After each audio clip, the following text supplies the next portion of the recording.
Assalamualaikum warahmatullahi wabarakatuh.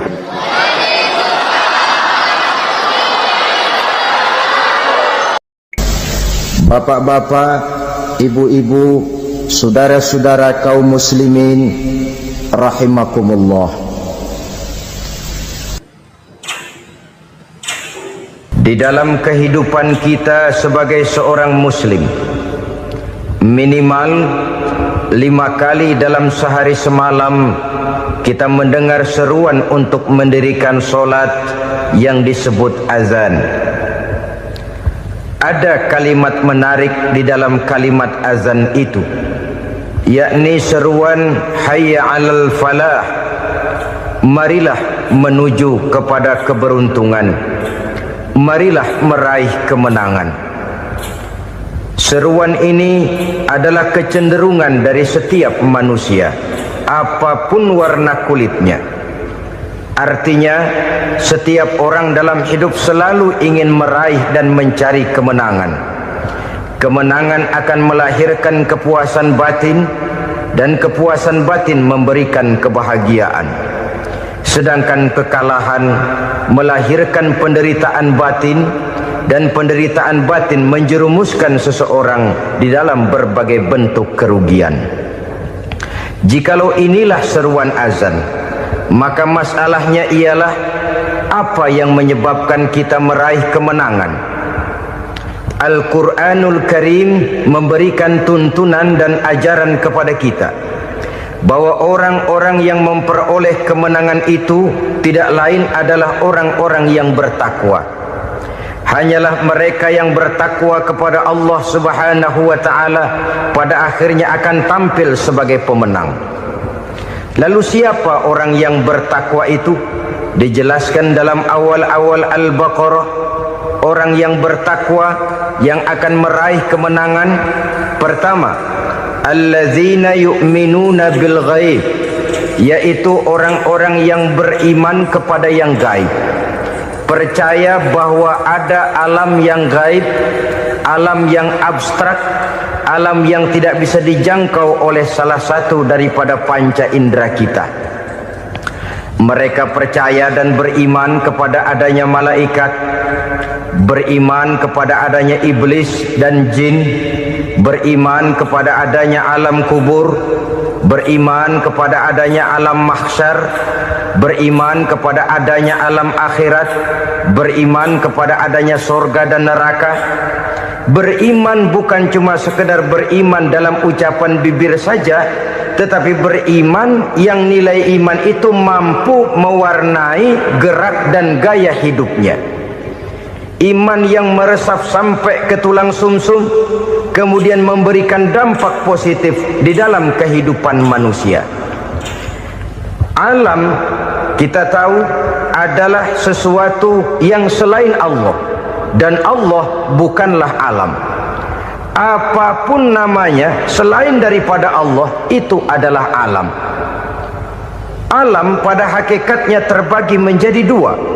Ada alam syahadah, alam nyata, alam konkret, alam yang bisa dijangkau oleh salah satu indera kita.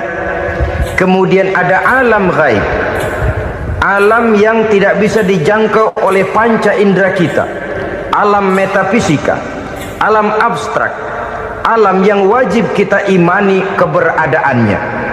Kita percaya bahwa malaikat itu ada, kita percaya kepada jin, bahwa jin itu ada, kita percaya kepada adanya iblis dan setan. Bukan percaya kepada iblis dan setannya, percaya bahwa iblis dan setan itu ada. Itu termasuk salah satu daripada sifat orang yang bertakwa kepada Allah. Saudara-saudara kaum muslimin rahimakumullah, kecenderungan pembangunan yang lebih bersifat materialistis biasanya menggeser aspek kehidupan rohani. Orang berpikir empiri, dan dalam pola pikir yang demikian, maka alam gaib tidak lagi mendapat perhatian. Aspek kehidupan yang bersifat rohaniah malah mulai ditinggalkan. Akibatnya terjadilah kepincangan di dalam kehidupan kita. Pernah ada satu pengalaman pribadi dalam perjalanan kembali ke tanah air. Dalam pesawat di sebelah kanan saya duduklah seorang Jerman, namanya Heiner Simonsen. Iseng saya ajak kenalan, saya ajak ngobrol, saya tanya dia. Saya bilang, Mas Heiner ini, kalau pesawat yang kita tumpangi ini jatuh ke bawah, kira-kira apa yang bakal terjadi, Mas? Dia bilang, kita semua akan mati. Begitu? Ya. Oke. Apa itu mati? Tanya saya. Dia bilang, untuk tahu apa itu mati, kita harus tahu lebih dahulu apa itu hidup. Saya pikir nih bule bisa ngomong juga. Baiklah kata saya. Apa hidup menurut Anda itu? Oh, hidup itu dia bilang, kalau seluruh anggota badan kita bekerja secara normal, paru-paru memompa darah secara normal, jantung berdetak secara normal, sel-sel tubuh bekerja secara fit, dan organisme tubuh hanya mau bekerja secara normal, dia bilang, kalau kita memberi makan yang cukup, menu yang teratur, dan gizi yang lengkap. Saya bilang, kesimpulannya apa, Ner? Dia jawab, hidup adalah dari tangan ke mulut. Life is from the hand to the mouth, kata dia. Hidup adalah dari tangan ke mulut. Jadi masalah hidup tidak lebih daripada masalah isi perut. Orang pergi pagi, pulang sore, peras keringat, banting tulang, perut yang dibelain. Saya bilang, you are wrong. Sampean salah, Ner. Kamu orang Islam bukan? Bukan. Pantas. Kenapa saya salah? Dia bilang, ya jelas salah. Salahnya di mana? Kamu ini manusia. Kalau hidup cuma dari tangan ke mulut, saya bilang, kambing di kampung saya juga begitu pikirannya, Ner. Itu kambing di kampung saya, asal perutnya kenyang, sudah hidup dia. Perkara besok bagaimana, lusa prospeknya macam mana, bulan depan ada apa, kambing nggak pernah mikir. Di kampung saya kambing juga pikirannya begitu. Kamu Kristen ya? Tadinya. Loh kok tadinya, lalu apa sekarang kamu ini? Dia bilang, sekarang saya netral. Saya tidak beragama, tapi saya percaya kepada Tuhan sebagai pencipta alam. Saya ingat benar dia bilang, I haven't any religious, but I believe to God as the creator of the world. Kenapa bisa netral begitu, Ner? Habis saya bingung katanya. Islam bilang Islam baik, Kristen bilang Kristen baik, Hindu Buddha bilang Hindu Buddha baik, semua agama baik. Saya netral sekalian, nggak beragama. Yang penting saya percaya kepada Tuhan. Saya bilang, Ner, kamu ini kayak orang mau beli celana, lalu bingung. Yang satu bilang Levi's bagus, yang satu bilang Blue Jean hebat, yang satu bilang Wool England hebat. Celana ini hebat, celana itu bagus, celana ini hebat. Semua celana bagus, kamu bingung. Akhirnya netral, tidak pakai celana. Itu juga salah. Saya pikir-pikir, kemudian saya melihat bahwa dua pola berpikir Heiner ini nampaknya sudah mulai menggejala di lingkungan masyarakat bangsa kita. Disadari atau tidak, secara jujur kita harus berkata, dua pola pemikiran Heiner ini mulai berkembang di tengah masyarakat bangsa kita. Pertama, pola pikir materialisme. Hidup adalah dari tangan ke mulut. Masalah hidup tidak lebih masalah isi perut. Itu yang perlu dibela, dan disitulah arti kehidupan. Pergi pagi, pulang sore, peras keringat, banting tulang untuk mempertahankan perut. Kalau sudah kemari cara orang berpikir, maka buat apa percaya kepada yang gaib? Untuk apa sholat? Untuk apa puasa? Untuk apa zakat? Untuk apa menghadiri majelis taklim? Tanpa kepercayaan kepada yang gaib, hidup berjalan menurut alur empiris dan materialis. Kalau sudah ke sana cara orang berpikir, biasanya orang lalu cenderung menghalalkan segala cara.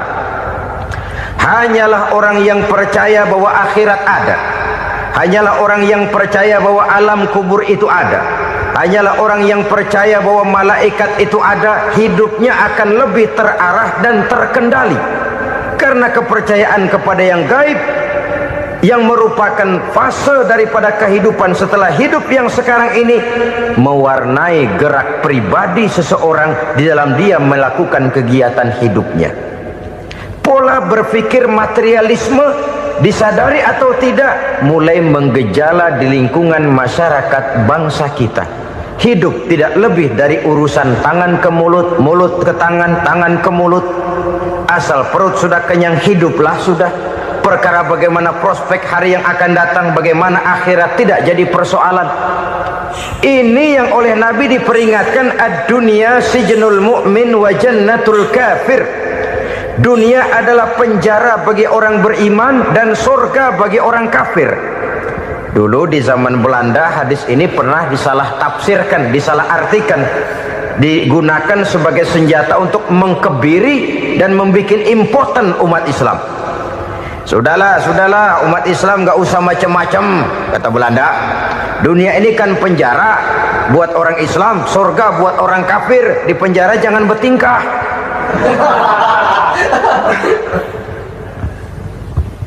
Pengertiannya tidak begitu.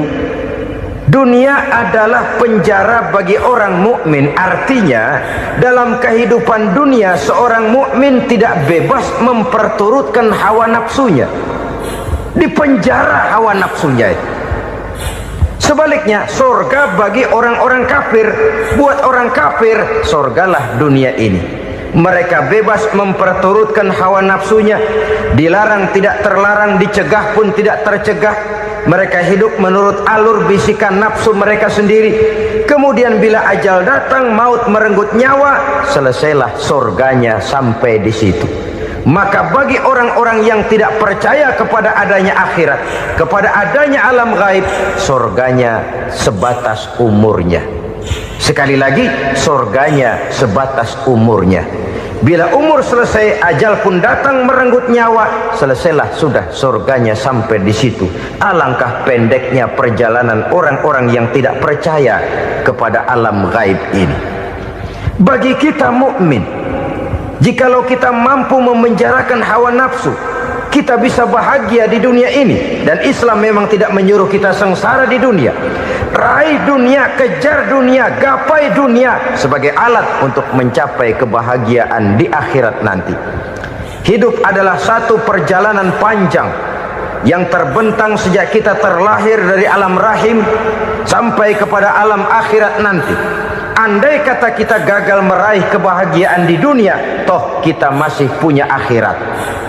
Tapi jangan jadi dalil yang melemahkan semangat. Biarin dah kita di dunia kebelangsak, yang penting akhirat. Akhirnya dunia benar-benar kebelangsak. Bagaimana dunia ini bisa kita raih, dan bagaimana meraih dunia untuk menunjang kepentingan akhirat nanti. Yang kedua, dari pikiran Heiner yang saya lihat menggejala di lingkungan masyarakat bangsa kita, timbulnya manusia-manusia netral.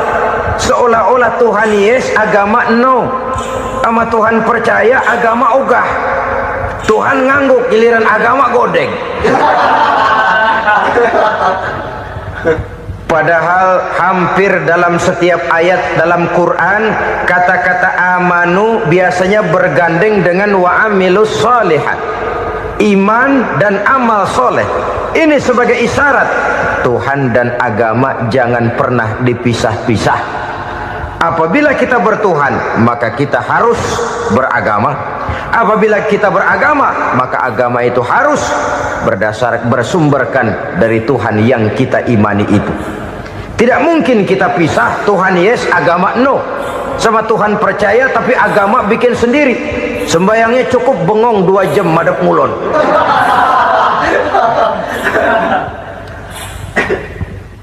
Saudara-saudara kaum muslimin rahimakumullah.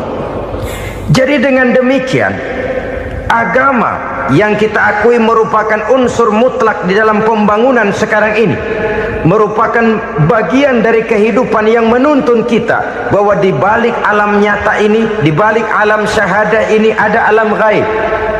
Dan mudabbir, murabbi, yang mengatur, yang menguasai, yang memelihara baik dia alam nyata, baik dia alam gaib, tidak lain adalah Allah Subhanahu wa taala. Di sana ada satu super power, satu maha kekuatan yang kita perlu bersandar kepadanya. Sebagai makhluk nyata yang hidup di alam nyata, berbuatlah secara nyata sebagaimana harusnya kita berbuat. Karena Islam jelas bukan agamanya orang pemalas. Islam jelas bukan agamanya orang yang mengajarkan setelah selesai sholat boleh duduk, nggelenggem ayam-ayam, ndelohom, menghitung bintang di langit sambil menunggu keajaiban. Tidak. Islam adalah agama yang mengajarkan apabila sholat sudah selesai kamu kerjakan, bertebaranlah di permukaan bumi, cari karunia Tuhanmu. Jangan hidup berpangku tangan menunggu keajaiban, karena hidup bukan undian. Jangan berharap untung besar tanpa mau peras keringat. Tapi di sebalik itu toh kita juga harus yakin bahwa di sisi usaha nyata yang kita lakukan ada satu super power, satu maha kekuatan gaib yang menentukan berhasil dan tidaknya usaha kita. Kepercayaan kepada hal semacam inilah yang mendorong kita untuk mempunyai sandaran vertikal, agar jikalau usaha ini berhasil, kita tidak lupa diri dan lupa daratan. Jikalau usaha ini gagal, kita tidak putus asa dan buruk sangka, tidak cupik pandangan dan sempit hati, tapi mampu melihat persoalan dengan kacamata putih sambil husnuzon kepada Allah Subhanahu wa taala. Kita percaya malaikat itu ada yang namanya raqib dan atid, mengawasi gerak hidup kita sampai kepada gerak hati kita. Ini memberikan sugesti agar kita berhati-hati, tidak sejengkal tanah pun kita bisa berlindung dari pengawasan raqib dan atid. Ada munkar nakir yang akan menyoal kita di alam kubur. Ada malaikat Malik, penjaga neraka. Ada malaikat Ridwan yang menjaga surga. Kita percaya kepada adanya jin, kita percaya kepada adanya setan, iblis. Percaya kepada adanya, bukan mempercayai si setan, si iblis lalu menjadikannya sebagai teman. Tidak. Percaya bahwa mereka itu ada dan merupakan makhluk Allah yang gaib, yang diciptakan Allah Azza wa Jalla. Kepercayaan kepada alam gaib memberikan motivasi terhadap gerak lahir manusia, sehingga dengan motivasi kepercayaan kepada yang gaib, gerak lahir jadi lebih terarah, jadi lebih terpelihara. Pernah seseorang bertanya, "Pak, apakah adanya akhirat bisa dibuktikan secara ilmiah?" Saya bilang tidak bisa, tidak bisa. Kenapa? Karena yang berangkat nggak pernah pulang kemari lagi. Kalau dia pulang kemari bisa kita tanya bagaimana enak di sono. Cuma secara moral saya katakan, lebih beruntung orang yang percaya kepada akhirat daripada yang tidak. Sekarang saudara percaya akhirat ada, lalu saudara baik-baik di dunia, sholat, puasa, zakat, menolong orang lain, menebarkan kebajikan. Saudara mati, andai kata akhirat tidak ada, toh dalam hidup saudara sudah berbuat baik, paling tidak nama saudara akan dikenang sebagai orang baik. Sebaliknya, saudara percaya, kata saya, bahwa akhirat tidak ada, lalu hidup semau-maunya, tenggelam dalam maksiat dan munkarat, menentang Allah, tidak mau ruku dan sujud, lalu saudara mati, kemudian akhirat ada, ayo mau apa? Bekal tidak punya. Jadi secara moral lebih beruntung orang yang percaya kepada adanya akhirat daripada yang tidak percaya. Dan itu alam gaib yang tidak bisa dibuktikan secara eksat. Jangankan untuk membuktikan seperti itu, dalam kehidupan sehari-hari saja yang kita rasakan tidak selalu berbentuk toh. Angin, bagaimana sih bentuknya angin? Kita tidak tahu. Amer Artinya kalau dikerok merah. Yang merah itu kulit, yang kulit kita bukan anginnya. Sakit, rasa sakit itu ada, tapi bagaimana bentuk sakit kita nggak pernah tahu. Kalau kita makan cabai pedas, bagaimana bentuk pedas itu tidak ada, tapi rasa ada. Bentuk pedas hijau, cabenya bukan pedasnya. Tidak semua yang kita rasakan bisa kita gambarkan dalam bentuk yang konkret. Oleh karena itu, sekali lagi bahwa kepercayaan kepada alam yang gaib mampu memberikan satu sugesti yang menata kehidupan seseorang lebih lurus, lebih terarah, dan lebih terkendali. Maka wajar kalau kepercayaan kepada yang gaib mengantarkan seseorang untuk meraih kemenangan. Kenapa? Dia percaya kepada yang gaib, bahwa akhirat ada, bahwa alam kubur ada, bahwa pertanggungan jawab itu ada. Maka dia lalu tidak hidup saenae udele dewe, itu loh. Tidak hidup menurut seleranya sendiri, terarah, teratur. Ini cirinya yang pertama. Orang bertakwa yang akan meraih kemenangan, mereka beriman, mereka percaya kepada yang gaib. Bahkan hal-hal konkret saja selalu berangkat dari yang gaib.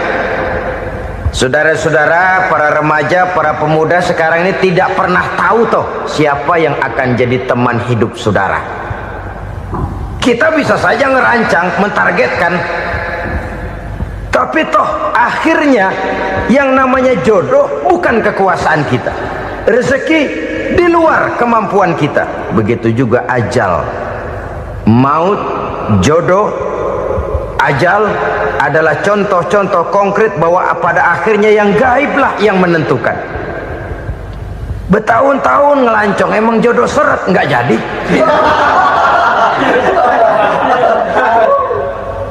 Begitu kenal baru setengah malam nginep ditangkap hansip kan. Hal-hal semacam itu kadang-kadang kita berpikir suuzon, gile, perempuannya cakep banget, lakinya rebek amat. Memang begitulah jodohnya. Memang begitulah jodohnya. Saudara hadirin ma'asyiral muslimin yang saya hormati, jadi hal-hal yang konkret saja kita yakini sepenuhnya ditentukan oleh satu superpower yang gaib itu tadi. Dari sanalah segala ketentuan itu berangkat dan kesanalah segalanya akan kembali. Maka kepercayaan kepada yang gaib meluruskan gerak hidup seseorang dan itu akan mengantarkan dia kepada meraih kemenangan. Satu. Yang kedua, wa yuqimuna shalah. Orang bertakwa yang akan meraih kemenangan itu adalah orang-orang yang mendirikan sholat. Kenapa sholat mengantarkan orang untuk meraih kemenangan? Yang jelas, inna sholata tanha anil fahsya'i wal munkar. Sholat mampu mencegah manusia dari perbuatan keji dan munkar. Banyak filsafat hidup yang terkandung di dalam sholat ini. Sejak kita wudhu sampai kita menghadap ke arah kiblat, sampai kita melakukan gerak-gerak sholat, bacaan-bacaan yang ada di dalam sholat, lalu sampai kepada mengucapkan salam.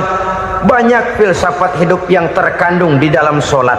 Umpamanya saja, setelah takbiratul ihram mulai kita dengan sholat dalam posisi berdiri, diajarkan dalam kitab-kitab fikih agar kita melihat ke arah tempat sujud. Ini kan filsafat kehidupan. Kalau kamu sholat dalam posisi berdiri, lihat tempat sujud. Jangan sholat mata jelalatan, sebab nanti bisa mengurangi kekhusyuan. Jadi wajar kalau yang dikatakan bahwa yang paling afdol adalah shaf yang di depan. Kenapa? Secara harfiah pengertiannya akan lebih mengundang kekhusyuan. Kenapa? Kalau kita di shaf paling depan di masjid umpamanya paling banter kita lihat tembok. Tapi kalau kita shaf di tengah atau di belakang, orang-orang di depan kita pun akan kelihatan. Yang bajunya loreng, yang bajunya genggang, yang bajunya macam-macam. Kita lihat, kadang-kadang kita pikirin, ada yang bajunya bolong. Kita sholat tapi dalam hati, nih orang bajunya robek yang nggak tahu apa. Ada saja hal-hal yang mengusik kekhusyuan kita. Oleh sebab itu diajarkan dalam posisi berdiri, lihat, arahkan pandangan matamu kepada tempat sujud. Ini kan filsafat kehidupan. Maksudnya apa? Kalau lagi diri, lihat dong tempat sujud. Kalau udah di atas, ingat dong sama yang bawah. Kalau sudah tinggi, ingat dong dari mana kamu berangkat. Kalau sudah berkuasa, bantu dong yang lemah. Kalau sudah kaya, santuni dong yang miskin. Kalau sudah alim, bimbing dong yang awam. Ini filsafat kehidupan. Dalam posisi berdiri, kau lihat tempat sujud. Ini akan melahirkan kepekaan sosial, di mana seseorang mau tahu kepada orang lainnya. Bagaimanapun kaya kita, tinggi pangkat dan jabatan kita, jikalau hidup hanya untuk kepentingan perut sendiri saja, rasanya belum membawa manfaat di dalam kehidupan kita.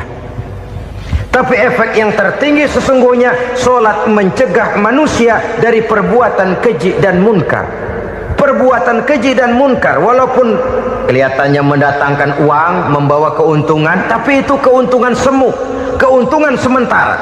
Dengan menipu orang lain kita bisa dapat untung, tapi tidak membawa berkah, dan itu adalah kerugian besar dalam kehidupan kita. Maka untuk meraih kemenangan harus dimulai dengan membentuk kepribadian yang tegar, memiliki sandaran vertikal yang langsung kepada Allah Subhanahu wa ta'ala, dan itu hanya bisa kita tempuh melalui jalur ibadah formal yang sudah ditentukan Allah, yakni solat yang 5 waktu. Untuk memperkuat itu ada solat-solat sunnah, rawatib, nawafil sebagai terminal kontrol cadangan untuk memelihara stabilitas temperatur batin di dalam kita berhubungan dengan zat yang maha gaib, yaitu Allah Subhanahu wa ta'ala. Orang sering bertanya, Pak, itu tetangga saya nggak sholat, duitnya nggak habis-habis, Pak. Nggak sholat tapi mobilnya tambah terus, nggak sholat tapi usahanya makin maju.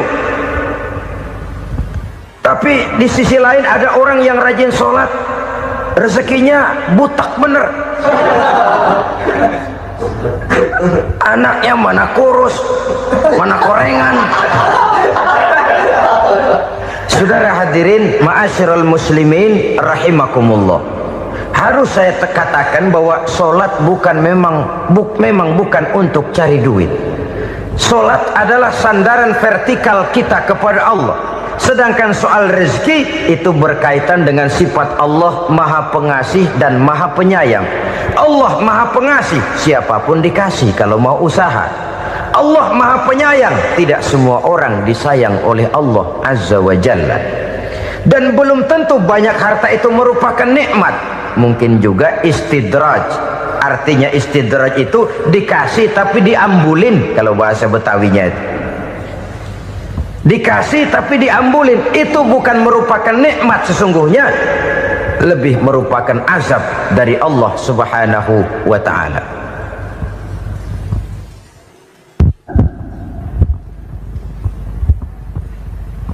Agama mempunyai sistem solat, dan kita umat Islam telah dituntun oleh Allah Subhanahu wa ta'ala yang wajibnya 5 kali dalam sehari semalam mendirikan solat, dan itu tentu berada dalam jangkauan kemampuan manusia. Pada awalnya barangkali kita memang merasa solat itu satu kewajiban, tapi semakin kita hayati makna, manfaat dan filsafat yang terkandung di dalam ajaran solat, semakin sampai kita kepada keyakinan bahwa solat adalah keperluan kita. Sehingga pada waktu tertentu dinilai puncaknya, kita tidak lagi akan berkata saya wajib sholat, tapi kita akan berkata saya perlu sholat. Kalau kita sudah merasakan itu adalah keperluan kita, nah di sanalah kita baru akan merasakan ruginya kalau hal itu tidak kita laksanakan. Sepanjang kita masih berkata saya wajib sholat, kita akan lebih merasakan dia sebagai beban ketimbang sebagai keperluan. Yang jelas Allah tidak memerlukan ibadah yang kita laksanakan ini. Dengan kata lain,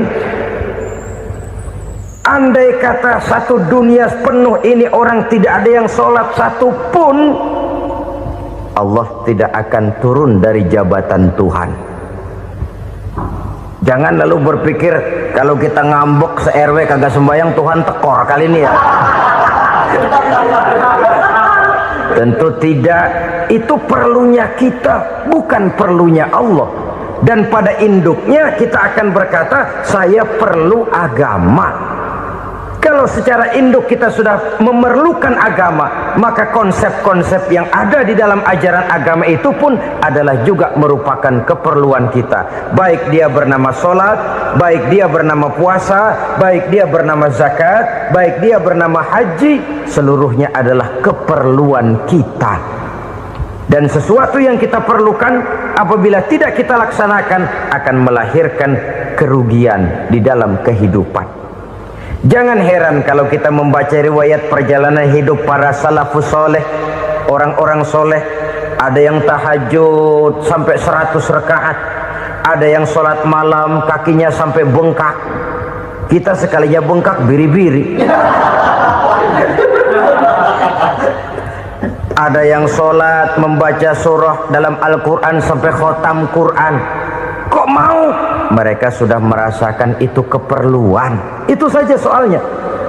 Satu saat pun jikalau kita merasa bahwa itu keperluan saya, kita pun akan melaksanakan seperti itu. Keperluan saya dalam kehidupan. Inilah yang kedua.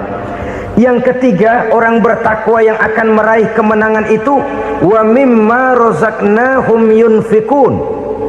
Mereka membelanjakan sebagian daripada rezeki yang diberikan Allah kepada mereka. Mereka infakkan di jalan Allah. Ada satu dialog menarik. Satu hari seorang anak muda bertemu dengan seorang kakek-kakek yang sudah dikenalnya baik. Bertanyalah anak muda ini, "Kek, umur kakek berapa tahun?" 15 tahun, kata si kakek. Anak kakek berapa orang? 1. Harta kakek berapa banyak? 15 juta.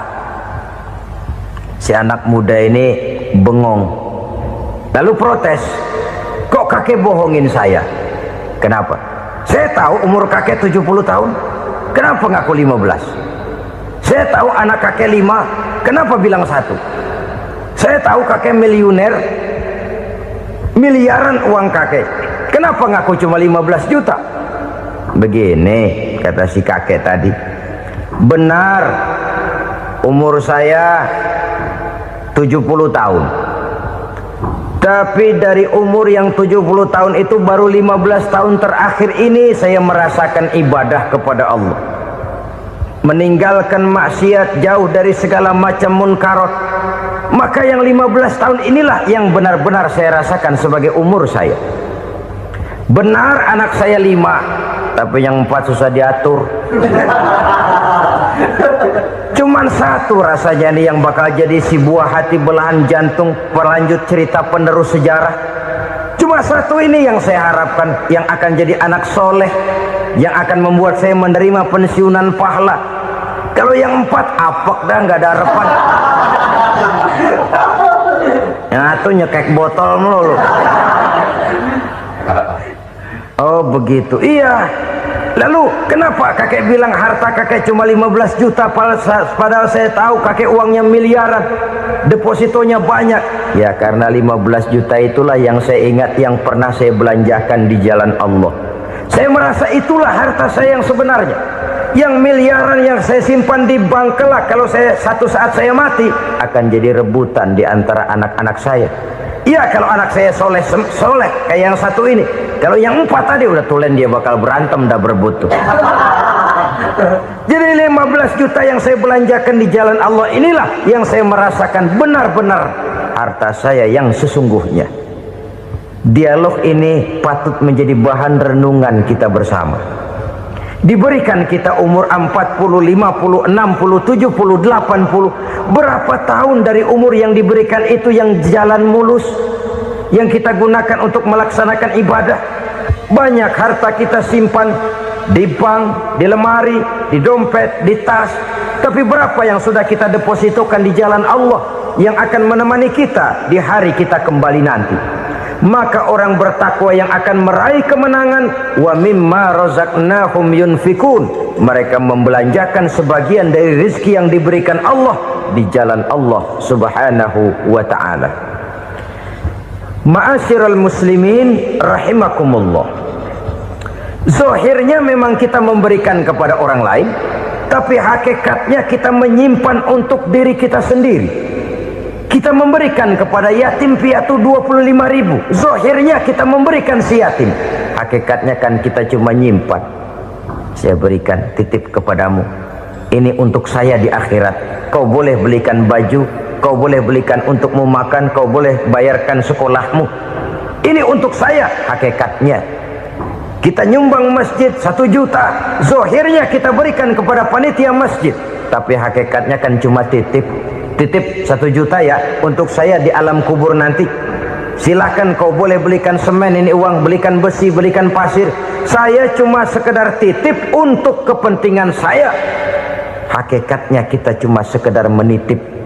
Sebagaimanapun pada hakikatnya, apapun yang kita miliki dalam kehidupan kan cuma sekedar hak guna pakai, bukan hak milik mutlak.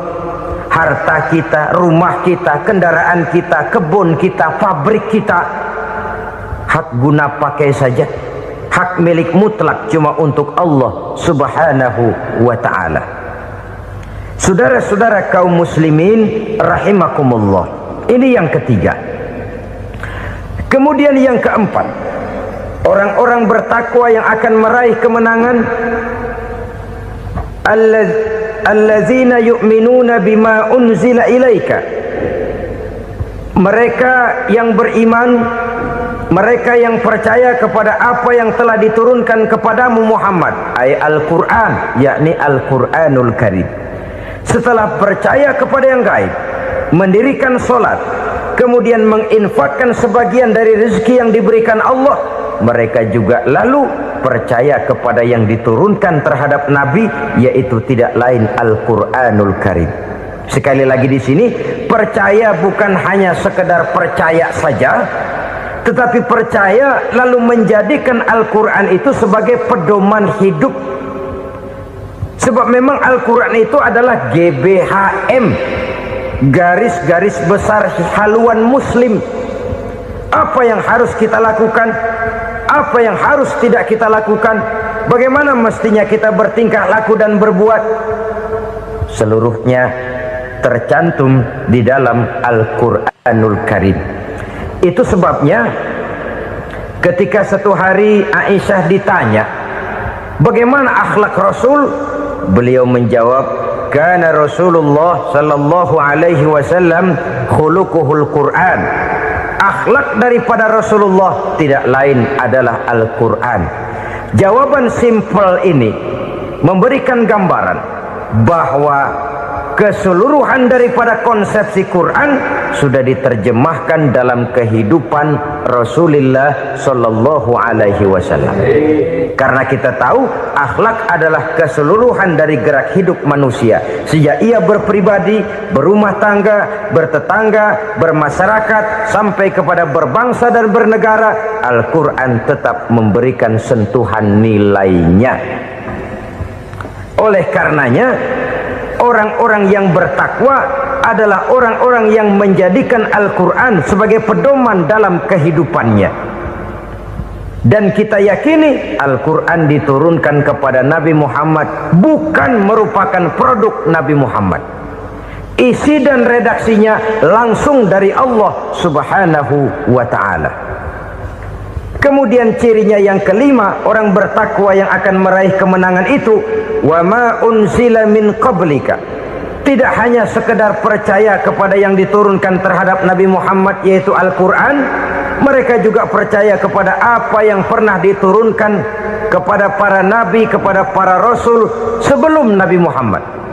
Percaya kepada adanya suhuf, percaya kepada adanya Taurat, percaya kepada adanya Injil, percaya bahwa Allah dahulunya sudah menurunkan Taurat kepada Musa, percaya bahwa Allah sudah menurunkan Injil kepada Isa, percaya Injil ada, Taurat ada, diturunkan Allah untuk Isa dan Musa, tetapi tidak wajib mengamalkannya karena kita sudah diberikan Al-Quranul Karim. Ini yang perlu saya garis bawahi. Kita percaya Allah telah menurunkan Injil dahulu kepada Isa. Kita percaya bahwa Allah telah menurunkan Taurat dahulunya kepada Nabi Musa. Kadang-kadang ini dijadikan dalih, dikacaukan pengertiannya. Quran saja mengajarkan bahwa orang yang bertakwa harus percaya kepada Injil, maka pakailah Injil. Apalagi kalau ayat sebelumnya ditilap, dihapus, dihilangkan, Injilnya yang ditekankan, maka akan terjadilah penekanan yang salah arah. Karena salah arah akhirnya bisa merusak dan menghancurkan akidah. Ketika Rasul suatu saat pernah ditanya orang, "Ya Rasul, bagaimana sikap kita sebagai muslim terhadap Injil yang ada sekarang?" Beliau menjawab, "La tukadzibuhu jami'an wa la tusaddiquhu jami'an." Jangan didustakan seluruhnya, jangan juga dibenarkan semuanya. Artinya, ini sudah merupakan gambaran dari Rasul bahwa dalam Injil yang ada sekarang masih ada ajaran-ajaran tauhid yang dibawa oleh Nabi Isa dan diajarkan kepada umatnya. Tapi juga dalam Injil yang sekarang ini sudah terkena intervensi dan investasi manusiawi. Karena itu Rasul menyimpulkan, la tukadzibuhu jami'an wa la tusaddiquhu jami'an. Jangan didustakan semua, jangan dibenarkan seluruhnya. Kita memang percaya Allah telah menurunkan Injil kepada Nabi Isa dulu, tapi kita tidak wajib mengamalkan Injil. Kita percaya Allah telah menurunkan Taurat kepada Nabi Musa, tapi kita tidak wajib mengamalkan kitab ajaran Taurat. Yang wajib kita percayai dan kita amalkan hanyalah Al-Quranul Karim. Kenapa? Oleh karena baik yang ada di dalam Taurat, baik yang ada di dalam Injil, tentu tercakup di dalam Al-Quran sebagai kitab terakhir yang diturunkan oleh Allah Subhanahu wa Ta'ala. Dan itu wajar. Kalau seorang pejabat mau mengeluarkan satu keputusan baru, tentu dia harus meninjau keputusan-keputusan lama. Andai kata dianggap tidak berlaku, dianggap tidak relevan lagi, maka keputusan-keputusan lama itu tentu sudah dianggap tidak berlaku. Sebagian daripada aturan-aturan dalam keputusan lama yang masih dianggap relevan tercantum dalam keputusan baru yang wajib diamalkan. Begitulah hubungannya antara Al-Quran, Taurat, Zabur, dan Injil. 4 kitab samawi yang diturunkan Allah masing-masing kepada Zabur untuk Nabi Daud, Taurat untuk Nabi Musa, dan Injil untuk Nabi Isa alaihi wassalatu wassalam. Ketiga-tiga kitab itu kita percayai adanya. Kita yakini Allah telah menurunkan Zabur, Taurat, dan Injil, tapi kita tidak wajib mengamalkannya. Yang wajib kita mengamalkannya sekarang ini tidak lain hanyalah Al-Quranul Karim saja, karena ia mencakup apa yang ada di dalam Zabur, apa yang ada di dalam Taurat, dan apa yang ada di dalam Injil. Keotentikannya bisa dipertanggungjawabkan.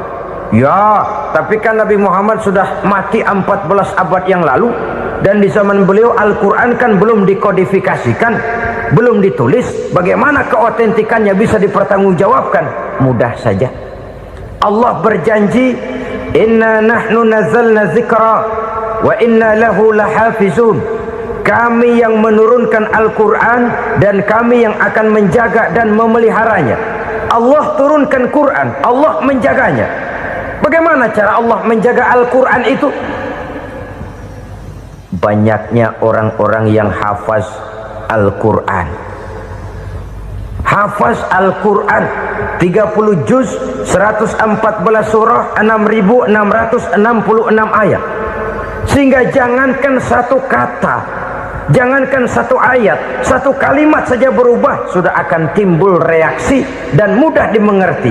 Kenapa? Banyak orang-orang yang hafaz Al-Quran. Sedangkan pada setiap akhir tahun biasanya malaikat Jibril selalu mengadakan checking terhadap ayat-ayat yang diturunkan pada waktu itu. Di zaman Nabi sendiri sudah ada usaha kodifikasi. Dan yang lebih luar biasa lagi, sampai hari ini tidak seorang pun mampu membuat satu ayat saja semacam Al-Quran. Ke bahasa manapun dia diterjemahkan, naskah aslinya tetap ikut, rujukan dasarnya tetap ada. Berdasarkan itu maka tidak mungkin terjadi penyelewengan terhadap atau pemalsuan terhadap ayat-ayat Al-Quranul Karim. Kesuciannya, keotentikannya, kemurniannya bisa dipertanggungjawabkan. Ma'asyiral muslimin rahimakumullah. Oleh karenanya konsepsi dasar daripada ajaran Islam ini memang tidak lain adalah Al-Quran dan Sunnah. Isi daripada agama Islam yang merupakan iman, Islam dan ihsan, konsepsi dasarnya tidak lain adalah Al-Quran dan Sunnah Rasulullah Sallallahu Alaihi Wasallam. Maka yang kita perlukan sekarang ini adalah terjemahan Al-Quran di dalam kehidupan kita. Dengan demikian maka gaya kehidupan yang lebih Qurani itulah yang kita dambakan. Kita perlu memang terjemahan Quran dalam bahasa Inggris, dalam bahasa Belanda, dalam bahasa Jepang, tapi yang lebih kita perlukan adalah terjemahan Quran di dalam kehidupan kita. Konsekuen, tidak memanipulasi, ringan sama kita jinjing, berat sama kita pikul. Jangan kalau lempengan ayat Quran tuh kira-kira enak diamalin, keras teriakan kita. Giliran kira-kira ayat Quran itu mukul kepala kita sendiri, diam kita. Itu ciri yang pernah disindir Allah dalam awal-awal Baqarah juga. Ciri beragamanya orang yang munafik. Kullama adha'a lahum masyawfi, kata Allah, wa iza azlama alaihim qamu. Apabila terang mereka jalan, apabila gelap mereka berhenti. Artinya kalau kira-kira di Islam nguntungin, rame-rame pada teriak Islam. Tapi ketika diminta untuk berjuang, ketika dituntut untuk berkorban, rame-rame mengundurkan diri. Nasib agama tidak ubahnya seperti daun pisang yang dikait orang di tepi jalan lantaran tak berpayung di ketika hari hujan. Manakala hujan usailah sudah, daun itu pun dicampakkan di tepi jalan, diinjak pula orang nan lalu. Artinya orang menjadikan agama cuma sebagai lipstick, decoration only, tidak konsekuen. Hanya pada saat-saat kelihatannya Islam membawa keuntungan, rame-rame orang teriak-teriak tentang Islam. Tapi jikalau diminta berjuang, jikalau dituntut untuk berkorban, biasanya rame-rame juga mengundurkan diri. Jangan heran kalau mayoritas hitungan kita, tapi minoritas peranan kita. Kuantitas kita dalam jumlah, tapi dalam kualitas kita lebih sering jadi penonton daripada jadi pemain. Padahal itu sangat tidak boleh terjadi. Umat Islam di Indonesia harus bangkit. Umat Islam di Indonesia harus sadar akan keberadaannya. Tidak boleh hanya jadi penonton berpangku tangan, karena memang agama kita juga mengajarkan untuk konsekuen di dalam menjabarkan ajaran-ajaran daripada agama kita. Kita sering jatuh menjadi umat yang lemah oleh karena kita ini tidak pandai menggalang kebersamaan yang diakibatkan tidak konsekuennya kita.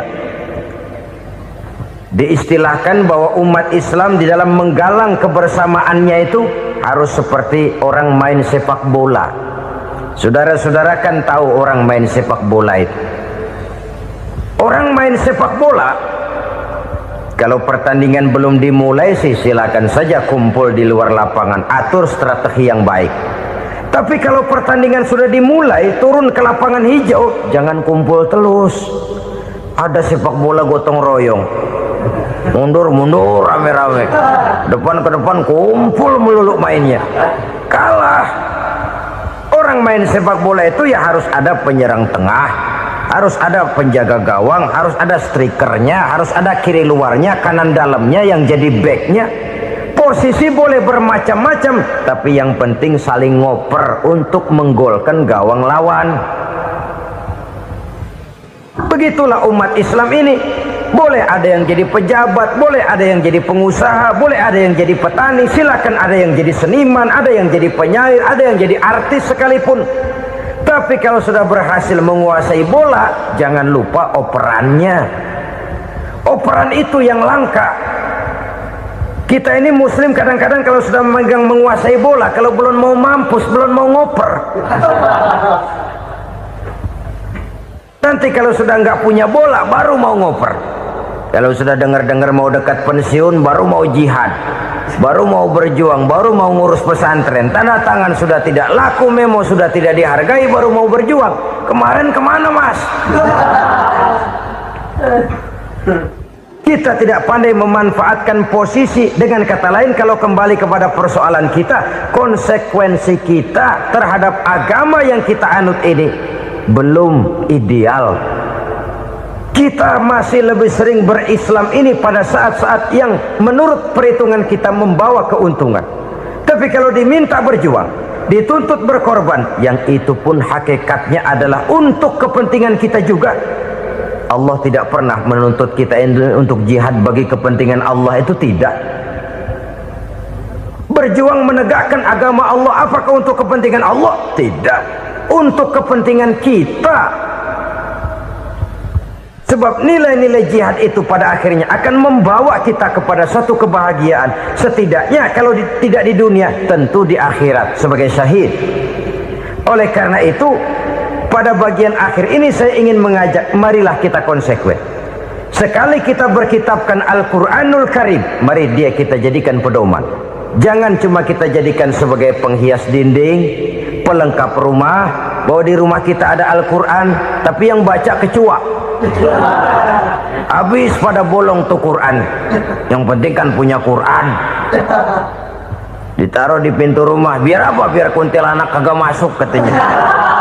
Ya apa itu nasib Quran, cuma kerjanya jaga pintu, ngusir kuntilanak, ngusir memedi. Bagaimana kita hidup menurut tuntunan Al-Quran? Kadang-kadang tidak pernah menjadi masalah bagi kita. Maka bagaimanakah Al-Quran akan mungkin membawa keberkahan dalam hidup kalau ajarannya kita injak-injak dalam keseharian kita? Mewujudkan gaya hidup yang lebih Qurani, itulah yang akan kita rintis di dalam kehidupan kita, bertahap, step by step, menurut kemampuan yang ada pada kita. Jika jalan ini tidak bisa kita selesaikan, percayalah akan ada generasi penerus yang akan melanjutkan usaha dan cita-cita mulia itu. Jadi percaya kepada Taurat, percaya kepada Injil, sekadar percaya Allah dahulunya sudah menurunkan itu, tapi kita tidak wajib mengamalkannya. Kenapa? Generasi Injil masa berlakunya sudah kedaluarsa. Taurat masa berlakunya sudah kedaluarsa. Injil pernah berlaku untuk orang Nasrani di zaman Nabi Isa. Taurat pernah berlaku untuk orang Yahudi di zaman Nabi Musa. Setelah generasinya berlalu, datang Rasul penutup yang membawa Al-Quranul Karim. Maka Al-Quran itulah yang berlaku menjadi pedoman sampai hari akhir nanti. Jangan jauh dari Al-Quran, karena apabila ini kita lakukan, maka kita akan kembali kepada satu gaya hidup yang jauh dari tuntunan agama, dan itu artinya kita akan semakin jauh untuk meraih kemenangan. Saudara-saudara kaum muslimin rahimakumullah, yang keenam, yang terakhir, orang-orang bertakwa yang akan meraih kemenangan itu wabil akhirati hum yuqinun. Mereka percaya, mereka yakin seyakin-yakinnya akan adanya hari akhir, di mana seseorang akan mempertanggungjawabkan seluruh perbuatannya di dalam hidup ini, dan tidak ada satu perbuatan yang bagaimana kecilnya sekalipun yang tersembunyi dalam pandangan manusia yang tidak akan dibukakan persoalannya di mahkamah Qadi Rabbul Jalil di akhirat nanti. Itulah sebabnya maka percaya kepada akhirat disebut secara khusus Padahal di awal tadi sudah dijelaskan yu'minuna bil ghaib, percaya kepada alam gaib, dan alam gaib ini termasuk akhirat. Kenapa pada bagian akhir disebut lagi akhirat? Karena ternyata bahwa kepercayaan kepada adanya akhirat merupakan induk dari kepercayaan terhadap adanya malaikat, setan, jin dan lain sebagainya, dan akan lebih memberikan sugesti dalam kehidupan manusia untuk meluruskan gerak hidupnya. Jikalau satu saat tergerak hati akan berbuat kejahatan, ingin mencuri, sadarlah, awas ada akhirat. Sebab kalau kita cuma teriak awas ada polisi, itu cuma tertunda sementara. Begitu polisi meleng, embat. Kalau kita ingin berbuat jahat cuma berteriak awas ada hansip, cuma sementara ketika hansip itu ada. Tapi kalau ceritanya awas ada akhirat, mau menyeleweng awas ada akhirat, mau berjudi awas ada akhirat, mau mencuri awas ada akhirat. Keyakinan yang akan meluruskan gerak hidup manusia sehingga gerak itu jadi lebih terarah dan terkontrol, tidak merugikan baik diri sendiri, lebih-lebih orang lain. Ternyata bahwa kepercayaan kepadanya adanya hari akhirat sanggup menjadi sumber daya kontrol dari kehidupan manusia, sehingga ia tidak terjebak dalam perbuatan maksiat dan munkarat. Saudara-saudara kaum muslimin, inilah saja yang kita bicarakan pada pertemuan kali ini. Semoga Allah subhanahu wa ta'ala memberikan kekuatan zahir dan batin kepada kita untuk dapat meraih kemenangan dengan beriman kepada yang gaib, mendirikan solat, membelanjakan sebagian dari rezeki yang diberikan Allah, percaya kepada Al-Quran, beriman kepada kitab-kitab yang diturunkan sebelum Al-Quran, lalu meyakini adanya hari akhirat. Terima kasih.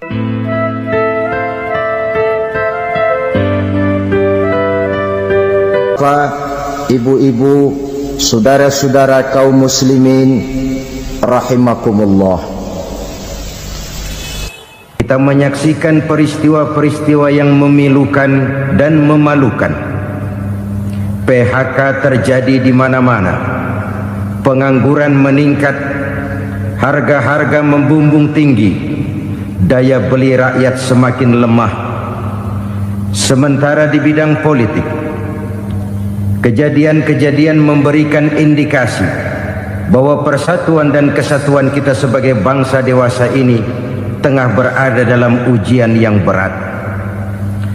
Pada jumpa kita kali ini, tanpa bermaksud untuk mencari kambing hitam dari bencana yang kita hadapi, saya ingin menyampaikan sebuah hadis yang diriwayatkan oleh Imam At-Tabarani dari Ibnu Abbas, bahwa Rasulullah sallallahu alaihi wasallam bersabda, khamsun bi khamsin, ada 5 perkara yang dapat menimbulkan 5 macam bencana. Mari kita renungi hadis ini satu demi satu sebagai bahan introspeksi buat kita semua dalam menghadapi bencana yang tengah berlaku sekarang ini. Yang pertama, manaqasa qaumul ahda illa sullita alaihim aduwuhum. Apabila suatu kaum sudah mengingkari janjinya, maka mereka pun akan dikuasai oleh musuh-musuh mereka. Sederhana saja nampak kalimat dalam hadis ini. Apabila orang sudah mengingkari janji, mereka akan dikuasai oleh musuh-musuh mereka sendiri. Dan musuh kita yang paling utama saat ini adalah kemiskinan dan kebodohan. Kenapa itu terjadi? Karena kita mengingkari janji kita sendiri. Di saat awal-awal berdirinya Orde Baru, kita pernah berjanji untuk melaksanakan Pancasila dan Undang-Undang Dasar 45 secara murni dan konsekuen. Kita berjanji bahwa kita akan menegakkan pemerintah yang bersih dan berwibawa. Itu semua pada permulaannya. Waktu demi waktu berjalan, kita lupa dengan janji yang kita ucapkan itu. Ketuhanan yang Maha Esa kita ucapkan, tapi kesetanan yang luar biasa yang kita lakukan. Kemanusiaan yang adil dan beradab yang kita dengungkan, tetapi kemanusiaan zalim dan biadab yang kita praktekkan. Sederhana saja saudara, hampir setiap pejabat pada posisi-posisi kunci, di awal-awal ia memangku jabatan itu, biasanya ia mengucapkan sumpah dengan lafaz demi Allah, bahwa dalam melaksanakan jabatan ini saya tidak akan menerima hadiah atau pemberian dalam bentuk apapun. Itu pada permulaannya. Lama-lama rupanya hadiah itu asik juga, mulai diterima. Lama-lama dirasa kurang, mulai menagih, dan akhirnya terjadilah praktek yang disebut suap menyuap, semir menyemir, dan lain sebagainya. Kalau ini sudah menjadi kenyataan, bagaimana kita mau menegakkan pemerintah yang bersih dan berwibawa? Undang-Undang Dasar 45 menyatakan bahwa bumi, air, dan seluruh kekayaan negara dikelola oleh negara bagi sebesar-besar kemakmuran rakyat. Yang terjadi adalah bahwa kita merasa mewakili rakyat untuk menikmati harta dan kekayaan negara, sehingga rakyat banyak tidak bisa ikut menikmatinya. Menumpuklah harta itu sehingga terjadilah pepatah, gunung ditimbun, sumur digali. Yang kaya semakin kaya, yang miskin semakin terpuruk. Kita ingkar dengan janji yang kita ucapkan di awal-awal kita bergerak.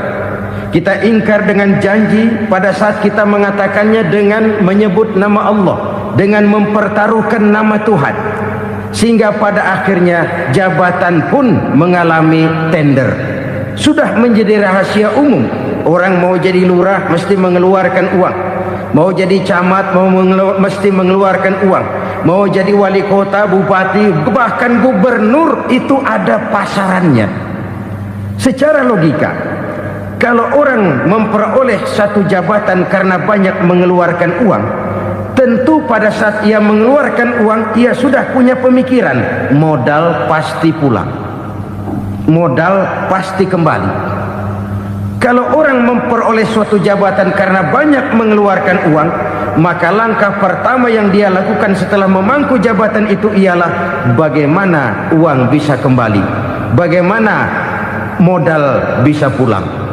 Kalau modal sudah pulang, pikiran berikutnya bagaimana supaya dapat untung. Lalu kapan mau bekerja untuk kepentingan rakyat? Itu nomor 18. Kemudian kalau ada proyek-proyek besar, pertanyaannya ialah bukan apakah proyek ini bermanfaat bagi rakyat, apakah proyek ini layak untuk diteruskan, tetapi yang jadi pertanyaan paling utama ialah bagian saya berapa duit dari proyek ini. Kita bisa lihat proyek, mega proyek lahan 1 juta hektar di Kalimantan Tengah, triliunan rupiah, dan proyek itu gagal. SD Inpres bulan ini diresmikan, bulan depan retak. Jembatan-jembatan bulan ini gunting pita, bulan depan runtuh. Kita ingkar dengan janji. Kita berkata kita bekerja untuk kepentingan rakyat, tapi kita tidak pernah mengenal rakyat itu. Apabila suatu kaum sudah mulai mengingkari janji, maka mereka akan dikuasai oleh musuh-musuh mereka. Akibatnya tersusunlah barisan-barisan sakit hati, yang makin lama makin menjadi bola salju, menggelinding membesar, dan kemudian terjadilah hal-hal yang tidak kita inginkan lagi. Apabila suatu kaum sudah mengingkari janji, maka mereka akan dikuasai oleh musuh-musuh mereka. Ini penyebab bencana yang pertama. Kita tidak konsekuen. Tadinya kita dengan lantang teriak-teriak berantas korupsi, ganyang korupsi. Pada waktu kita belum mendapat kesempatan. Setelah kita naik punya kesempatan, rupanya korupsi enak juga dirasa. Terjadi pergeseran nilai, orang luntur, kehilangan idealisme awal. Lalu untuk menghibur-hibur diri, menutup-nutup kesalahan, kita gunakanlah pepatah bahwa tidak ada gading yang tak retak, bahwa kita harus mikul dhuwur mendem jero. Itu semua cuma sebagai dalih agar kesalahan kita tidak dibicarakan orang lain. Padahal kita sendiri yang mengingkari janji. Kita yang keluar dari komitmen awal kita. Kita berjanji melaksanakan Pancasila dan Undang-Undang Dasar 45 dengan murni dan konsekuen. Kita berjanji untuk menegakkan pemerintah yang bersih dan berwibawa. Namun dalam kenyataannya itu tidak kita laksanakan dengan sebagaimana mestinya. Kita bergeser, kita mengalami proses degradasi, peluncuran nilai, dan akhirnya terbentuklah barisan-barisan sakit hati yang semakin lama semakin membesar itu. Kita harus introspeksi. Memang kalau zaman sedang susah, biasanya kambing hitam laris, tukang kompor gentayangan. Itu dari dulu selalu mencari kambing hitam. Karena itu kita tidak bicara orang, kita tidak bicara siapa yang salah, kita bicara sistem, dan sistem itu bisa mengena siapa saja.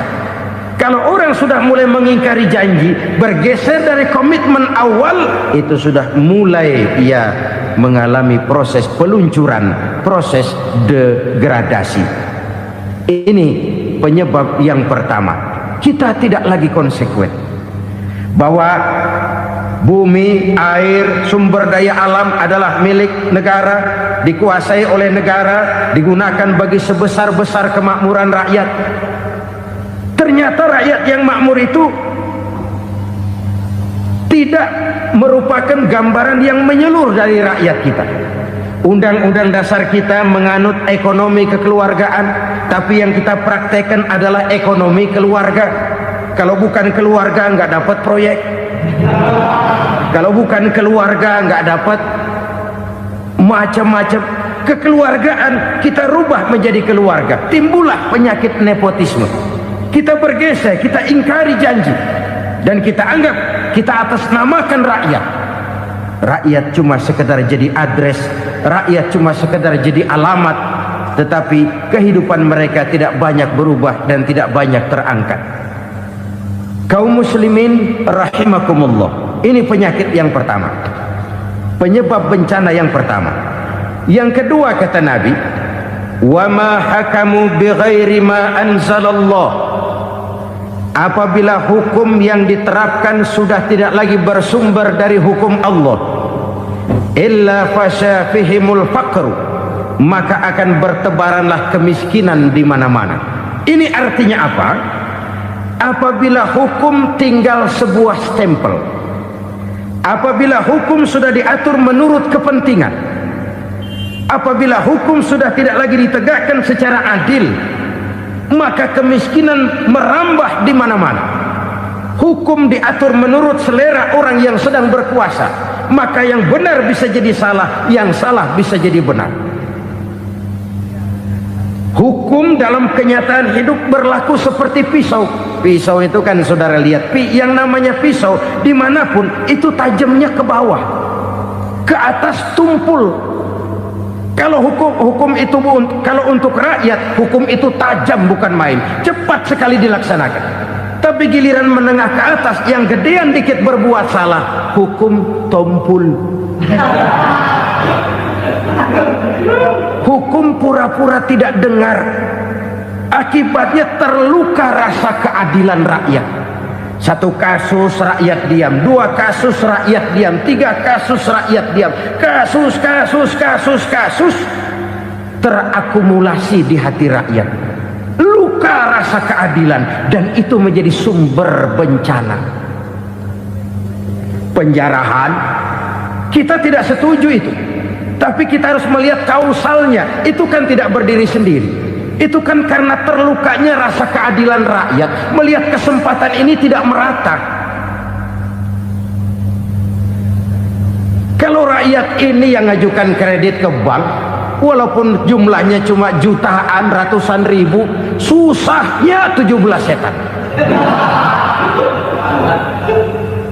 Tapi ada orang-orang tertentu yang agunannya palsu, jaminannya palsu, bawa kata belece, bukan cuma miliaran, triliunan kredit bisa keluar. Terluka rasa keadilan, hilangnya kesempatan. Rakyat cuma dapat kesempitan, jarang dapat kesempatan. Dari lukanya rasa keadilan ini, memang ya entah lipstick, entah basa-basi, dibentuklah tim ini, dibentuklah badan pengawas ini, dibentuklah tim ini. Kalau membentur tahu, hancur tahu. Tapi kalau tim yang dibentuk membentur karang, bukan karangnya yang hancur biasanya, timnya yang bubar. Kenapa? Yang dibentur batu karang yang sangat keras. Kita main-main dengan hukum, kita tidak konsekuen dengan hukum, luka rasa keadilan, dan itu terakumulasi. Edi Tamsil, rakyat tahu, terakumulasi, menguap begitu saja. Kasus-kasus lain rakyat tahu, menguap begitu saja. Ketidakadilan, ketidakadilan, ketidakadilan terakumulasi, mengendap di hati rakyat, menunggu ledakan. Pada saat sumbu meledak, rakyat tidak bisa dibendung lagi. Oke, kita tidak setuju dengan penjarahan, tapi jangan melihat itu sebagai peristiwa yang berdiri sendiri. Kenapa itu terjadi? Kausalnya kenapa? Oke, kita tidak setuju memang, tapi yang dijarah oleh rakyat kan memang cuma untuk perut. Yang dijarahkan beras, yang dijarahkan televisi, yang dijarahkan kulkas yang masih bisa dihitung, yang memang real untuk kebutuhan rakyat. Penjara-penjara berdasi kepala botak yang menguras uang rakyat habis-habisan, enak saja melenggang dalam kehidupan ini. Makin terluka rasa keadilan rakyat. Apabila hukum yang diterapkan sudah menyimpang dari keadilan yang diajarkan Allah, fasyafihimul fakru, bertebaranlah kemiskinan. Aneh, memalukan, memilukan. Sebuah negara agraris yang katanya pulaunya hijau royo-royo, Gemari Palau Jenawi Toto Tentem Kertora Harjo, yang tahun 93 pernah mendapat penghargaan dari FAO, Badan Pangan Sedunia, sebagai negara yang berhasil dalam swasembada pangan. Sekarang ini kita terpaksa betul beli beras dari Vietnam, beli beras ke Kamboja, beli kedelai dari Kamboja. Kenapa? Lahan sawah kita habis ditanami pabrik. Teknologi kita, teknologi loncatan yang non-applied, tidak terpakai oleh kita. Lantas lahan yang tidak bisa kita tanami, kita paksakan lahan-lahan gambut menjadi tanah pertanian yang subur dengan biaya triliunan, dan kita gagal. Kita cari jarum dan kapak hilang. Kita mau jadi negara industri dengan loncatan teknologi yang maju, kita lupakan pola pijak kita sebagai negara agraris, dan akhirnya kita kecolongan. Lihatlah dewasa ini. Rakyat kita antri sembako di mana-mana. Di sebuah negara agraris, ketidakadilan melahirkan kemiskinan. Kemiskinan moral dan kemiskinan material. Kemiskinan moral, rakyat nggak percaya lagi sama pejabat. Rakyat mengalami krisis figur. Orang, alah lu ngomong dah sama ember.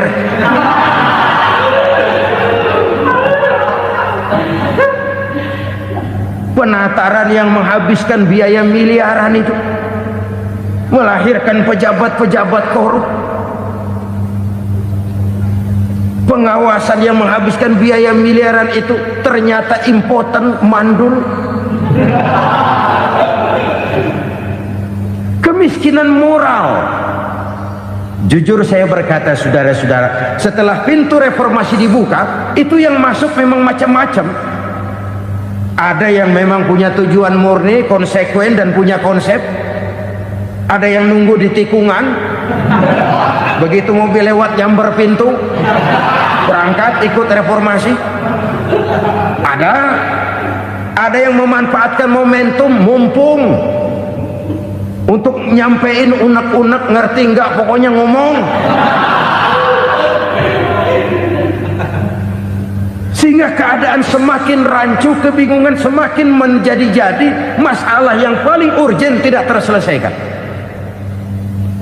Sekarang ini orang berpikir mendingan jadi pala ular daripada jadi buntut macan. Buntut macan memang hebat macan, tapi kalau buntutnya cuma ugel-ugel di belakang buat apa? Mendingan jadi pala ular kecil juga nyaplok. Artinya ya biar kecil juga kalau punya partai kan gagah. Lalu rame-rame bikin partai kayak bikin arisan. Orang makin mengalami dislokasi. Semua mau jadi pahlawan, semua mau nomor satu, semua ngomong iya kalau bidangnya, kalau bukan makin rancu. Marilah lewat kesempatan ini saya mengajak kita untuk tahu diri. Biarkan politisi ngomong politik, biarkan ekonom menata ekonomi, biarkan praktisi bicara soal hukum, biarkan rakyat munajat, istighfar, mohon pertolongan Allah. Tahu diri kita. Kalau memang ayam, kukuruyuk aja dah. Kalau memang kucing, ayo ngeong. Kalau kambing, silahkan ngembe. Udah tahu ayam, ngeong bunyinya. Suaranya palas, orang nggak ngerti, bingung, makin menjadi-jadi. Ibarat kesebelasan sepak bola bangsa kita sekarang ini, rame-rame mau bikin gol, kiper ikut nyerang sekarang. Memilukan dan bahkan memalukan. Wa ma hakamu bighairi ma anzalallah illa fasyafihimul fakru. Kalau hukum yang diterapkan sudah menyimpang dari keadilan yang diajarkan Allah, bertebaranlah kemiskinan di mana-mana. Coba sekarang ini yang punya duit bingung, apalagi yang kagak punya duit. Yang pengusaha gede ngeluh, apalagi yang pengusaha pas-pasan. Yang kagak punya beras, yang punya beras saja masih bingung, apalagi yang nggak punya beras. Ini sudah demikian merata. Dulu kita kagum mendengar konglomerat kelas buadah, kelas-kelas yang seakan-akan cuma ada dalam khayalan mereka, punya kekayaan miliaran dolar, triliunan. Sudahlah, seolah-olah nggak terjangkau sama kita. Weh, ternyata yang gede-gede itu juga gede utangnya.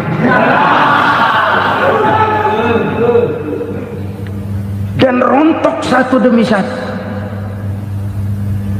Ternyata rakyat selama ini cuma dialamatkan, cuma dijadikan address. Rakyat yang tidak banyak ngerti persoalan ini harus menanggung hidup ini begini berat, harus menanggung beban hidup ini begini tinggi, daya beli semakin lemah, semakin terpuruk dan terpuruk, sedang keadaan belum juga banyak berubah. Yang hutang sama luar negeri itu kan bukan rakyat kecil, Ciano. Yang banyak nyimpen dolar juga kan Ciano. Rakyat kecil bocah kampung mah jangankan nyimpen dolar, ngelihat juga tumben. Kemana kita mesti bercermin? Sekali lagi saya mengatakan, maaf, kita tidak bermaksud mencari kambing hitam.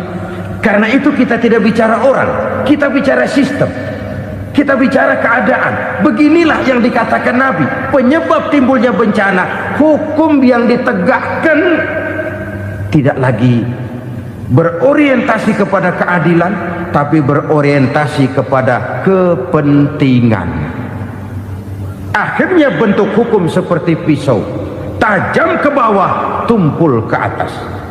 Hukum cuma buat rakyat kecil, tetapi kelompok menengah ke atas kadang-kadang kebal dari perlakuan hukum.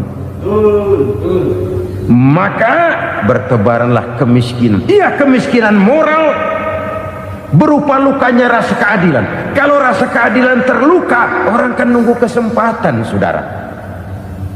Iya, dia nggak bisa ngomong, iya dia nggak sanggup action, iya dia nggak bisa tunjuk rasa, tapi hatinya kan, kapan ada kesempatan, kapan ada waktu, tunggu. Hatinya mesti begitu. Sehingga begitu ada kesempatan, terjadilah hal-hal yang tidak terhindarkan. Dan itu ekses, bukan reformasi. Jangan seperti sebuah dialog saya dengan seorang abang beca. Saya bertanya, bang, iya, abang tahu nggak reformasi? Tahu. Ustaz, apa? Pembakaran. Terus penjarahan, lalu perkosaan. Itu reformasi. Itu yang saya lihat. Nah, itu yang dia lihat. Saya tentu tidak menyalahkan abang beca kita, karena memang itu yang dia lihat dan sejauh itu wawasannya. Tapi ini indikasi bahwa banyak rakyat kita yang belum bisa menggunakan kebebasan secara bertanggung jawab. Padahal kebebasan tanpa tanggung jawab tirani. Sebuah contoh gampang-gampangan.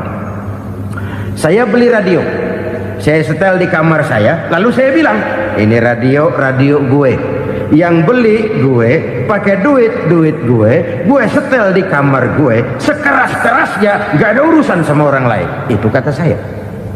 Tetapi tetangga saya sebelah rumah kan boleh juga ngomong begitu. Kata tetangga saya, ini mata gue, yang ngantuk gue tidur di kamar gue, kenapa suara radio lu nyampe kemari? Artinya apa ini? Kebebasan saya nyetel radio dibatasi oleh kebebasan tetangga saya yang mau tidur. Tidak ada kebebasan mutlak. Kebebasan mutlak tanpa tanggung jawab kembali akan melahirkan tirani, kembali akan melahirkan pemaksaan kehendak. Dan itu lagi-lagi bukan demokrasi. Saudara-saudara kaum muslimin rahimakumullah. Ini penyakit yang kedua, lukanya rasa keadilan, terutama di kalangan rakyat kecil. Itu mengendap menjadi akumulasi dan menunggu giliran kapan bisa dimuntahkan. Dengan kata lain, rakyatnya udah banyak banget makan yang perutnya jadi enak, nyelam. Kapan nunggu muntahnya? Udah begini banyak akumulasi yang mereka pendam di perut ini, sehingga ketika terjadi kesempatan itu sudah tidak terkendalikan lagi. Kita out of control. Saya tidak mentolerir sikap-sikap kekerasan. Bahkan saya lebih cenderung bahwa kalau di rumah kita banyak tikusnya saja racuni, jangan rumah dibakar. Bahwa ada korupsi, ya, ada kolusi, memang ada nepotisme, tentu. Tetapi tikusnya saja racuni, jangan rumah dibakar. Masa mau ngusir tikus bakar rumah? Tikusnya lari, tikusnya selamat, rumahnya ewes-ewes.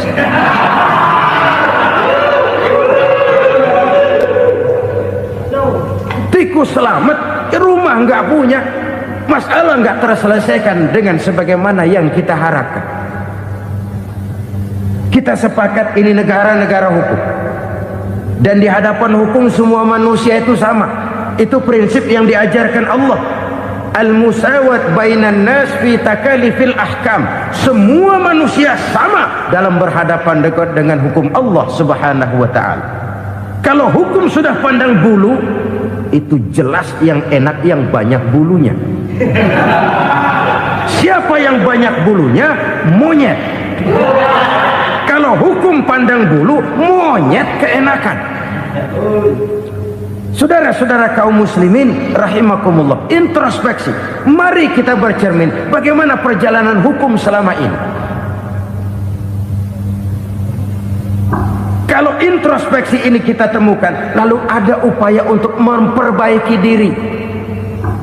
Jangan menggunakan tak ada gading yang tak retak, mikul duwur mendem jero untuk menutup-nutupi kesalahan orang. Padahal kesalahan itu sedemikian besar. Padahal rakyat kita tiap hari antri sembako. Ada yang sehari sekali makan, ada yang makan sudah bercampur tiwul, ada yang nasi sudah dicampur pisang, balik jadi orok lagi. Macam-macam upaya rakyat untuk menangsal perut ini. Lalu rakyat ditenang-tenangkan, lebih baik puasa Senin Kemis sambil menghadapi krisis ekonomi. Kenapa rakyat yang disuruh puasa? Kenapa bukan pejabatnya yang puasa lebih dulu untuk kemakmuran rakyat? Kalau rakyat yang memang perutnya udah gepeng disuruh puasa, makin krempeng perutnya. Artinya pejabat harus punya sense of politik. Ya, tidak, puasa itu kan tidak cuma Senin Kemis saja. Puasa itu puasa perasaan, puasa menghargai perasaan yang sedang kondisi yang sedang dihadapi oleh rakyat. Bagaimana rakyat yang tengah antri sembako melihat pejabatnya lewat dengan mobil yang harganya sampai 1 miliar. Oh, inilah pemimpin saya. Luka lagi rasa keadilannya. Kita tidak tenggang rasa. Puasa dalam artian itu pun akan menolong menegakkan semangat kebersamaan, membentuk semangat kebersamaan. Saudara-saudara kaum muslimin rahimakumullah, penyebab bencana yang ketiga dikatakan oleh baginda Nabi, wala dhaharat fihimul fahishatu illa fasha fihimul maut. Apabila kekejian telah merajalela, maka maut bertebaran di mana-mana. Kita renungi butir kalimat dalam hadis ini. Apabila kekejian telah merajalela, maut bertebaran di mana-mana. Begitu murah arti sebuah kehidupan. Penjarahan untuk hal-hal yang kecil tapi sampai mengorbankan nyawa. Apabila kekejian sudah terjadi di mana-mana, maut pun bertebaran.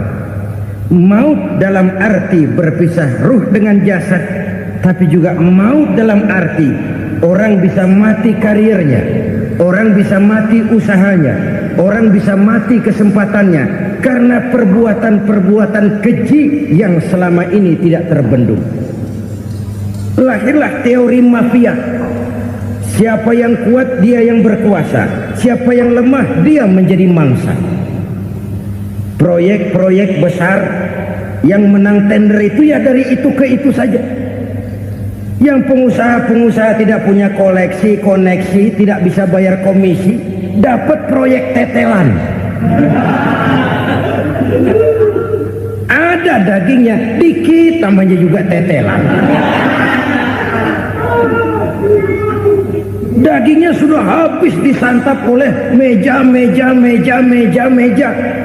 Sekian puluh meja dilalui, sekian puluh amplop dikeluarkan. Sehingga yang akhirnya ya tinggal tetelan itu tadi. Maka kualitas pekerjaan pun sudah bukan lagi jadi masalah. Demikianlah mafia-mafia ini bermunculan di mana-mana. Di pengadilan terkenallah mafia pengadilan. Hukum bisa dibeli, hukum bisa dipesan menurut kebutuhan sponsor.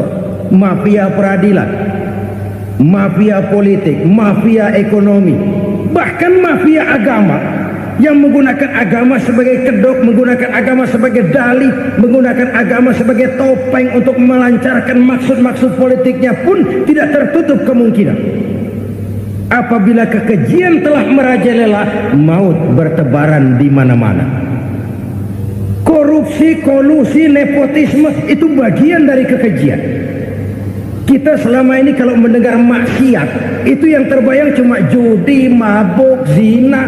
Iya, itu maksiat.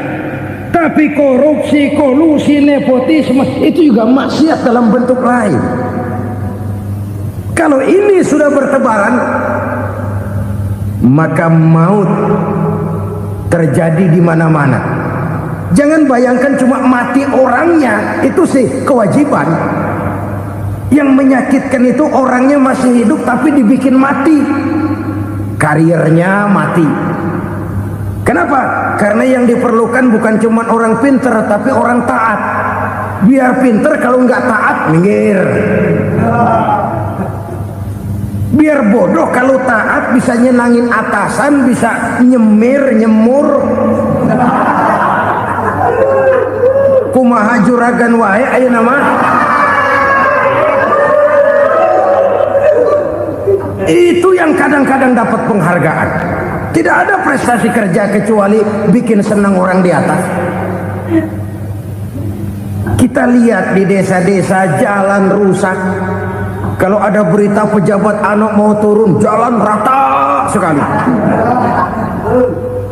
Sampai tanah dari mana aja dikeruk buat ngeratain tuh jalan. Pejabat pulang legok lagi jalanan. Katanya kita kerja buat rakyat, nyatanya kita cuma melayani atas. Kenapa? Terjadi lingkaran setan. Seperti kata lagu Dul Sumbang itu. Mahasiswa takut sama dosen, dosen takut sama dekan, dekan takut sama rektor, rektor takut sama menteri, menteri takut sama presiden, presiden takut sama mahasiswa. Lah muter balik lagi, lingkaran setan, lingkaran setan. Saudara-saudara kaum muslimin rahimakumullah, kekejian yang merajalela, praktek-praktek mafia yang tertuang dalam kehidupan sehari-hari menyebabkan orang mati karirnya, jasad masih hidup, karir mati, itu menyakitkan. Mati bisnisnya. Rakyat kecil pernah senang ketika cengkeh booming, harganya bagus, rakyat banyak yang pergi haji. Lalu mau ditata, lahir tata niaga cengkeh, malah amburadul. Harga cengkeh jatuh, petani cengkeh kecil menjerit. Siapa yang untung? Segelintir orang. Masihkah kita pakai atas nama rakyat untuk kepentingan nasional, padahal yang nyanyi cuma segelintir orang? Masihkah kita mau bohongi rakyat ini dengan mobil nasional tapi bikinan Korea? Masihkah kita mau bermain verbalisme, bermain kata? Ini sebuah masa lalu yang tidak perlu terulang lagi untuk masa-masa yang akan datang. Kekejian merajalela, orang mati karir, bisa mati usaha, mati bisnis. Usahanya maju, dirangkul, hancur. Usahanya maju, dipukul, hancur, tenggelam. Bahkan yang memilukan dan memalukan badan-badan usaha milik negara itu dikebiri sedemikian rupa sehingga tidak menghasilkan hal-hal yang bermanfaat buat negara. Saudara-saudara kaum muslimin rahimakumullah, kalau nafsu yang sudah mengatur itu semua, maka kekejian pun merajalela. Orang sudah pakai teori mafia, yang kuat dia yang menang, yang kuat dia yang berkuasa, yang lemah silakan minggir di sudut-sudut kehidupan. Kalau kekejian seperti ini merajalela, maut bertebaran di mana-mana. Banyak orang mati karirnya, banyak orang mati usahanya, banyak orang mati imajinasinya. Sekarang ini dalam dunia seni yang banyak karyawan seni, bukan seniman. Seniman itu kan dilahirkan, lain seniman, lain karyawan seni. Sekarang yang banyak karyawan seni, bukan seniman. Mati karir, mati imajinasi, mati improvisasi, sehingga kehidupan persis sinetron. Sinetron itu yang kita lihat rumah mewah, yang kita lihat rumah bagus. Gak pernah kita lihat di sinetron kita ini rakyat antri sembako.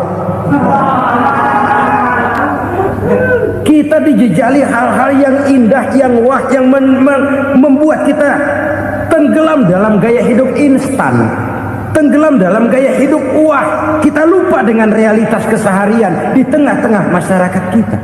Lahirlah kelompok-kelompok selebritis, dibesarkan oleh berbagai media. Selebritis pilek aja masuk koran, pilek.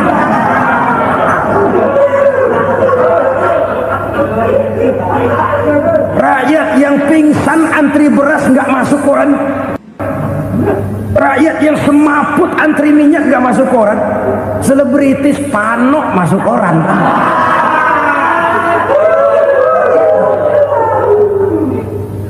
Kita besarkan hal-hal kecil, kita kecilkan hal-hal besar. Kenapa? Kita mengejar oplah, kita profit oriented, tidak lagi berorientasi kepada realitas hidup yang kita hadapi ini. Kalau kalau kekejian sudah merajalela kata Nabi, maka maut bertebaran di mana-mana. Maut dalam artian maut, coba lihat sekarang begitu murah nyawa. Karena 1000 perak orang mau nusuk bunuh. Karena beras seliter orang khilaf, begitu murah kehidupan. Tapi kekejian dalam bentuk korupsi, kolusi, nepotisme, kekejian dalam bentuk itu mematikan karier, mematikan bisnis, mematikan imajinasi, mematikan kreativitas. Itu juga maut dalam bentuk lain akibat kekejaman lain. Ini penyebab yang ketiga. Yang keempat, penyebab bencana menurut baginda Rasul, wala tukhfiful mikyala illa muni'un nabat. Apabila timbangan sudah dicurangi, maka tercegahlah tumbuh-tumbuhan.